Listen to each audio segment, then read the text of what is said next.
Lottery ഉടമ Santiago മാർട്ടിനെതിരായ ED കേസിന്റെ വിചാരണ സുപ്രീം കോടതി സ്റ്റേ ചെയ്തു. എറണാകുളം PMLA കോടതിയുടെ വിചാരണയ്ക്കെതിരെയാണ് നടപടി. സിക്കിം ലോട്ടറിയുടെ മറവിൽ കള്ളപ്പണം ഇടപാട് നടത്തിയെന്നാണ് ഇഡി കേസ്. PR അരവിന്ദ് വിശദാംശങ്ങൾ നൽകും. അരവിന്ദ്, എന്താണ് വിചാരണ നിർത്തിവെക്കാൻ കാരണമായത്? സാന്റിയാഗോ മാർട്ടിനെതിരായ കള്ളപ്പണം ഇടപാട് കേസിലെ വിചാരണയാണ് ഇപ്പോൾ സുപ്രീം കോടതി സ്റ്റേ ചെയ്തിരിക്കുന്നത്. എറണാകുളം PMLA കോടതിയുടെ വിചാരണയാണ്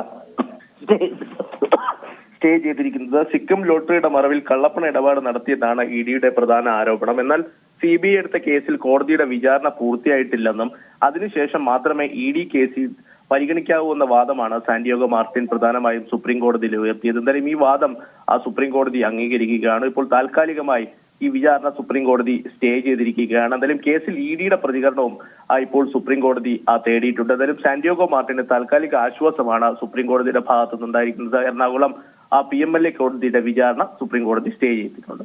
സിക്കിം ലോട്ടറിയുടെ മറവിൽ കള്ളപ്പണ ഇടപാട് നടത്തിയെന്ന ഇഡി കേസിലെ വിചാരണയാണ് ഇപ്പോൾ സുപ്രീം കോടതി സ്റ്റേ ചെയ്തിരിക്കുന്നത്. PR അരവിന്ദാണ് വിശദാംശങ്ങൾ നൽകിയത്.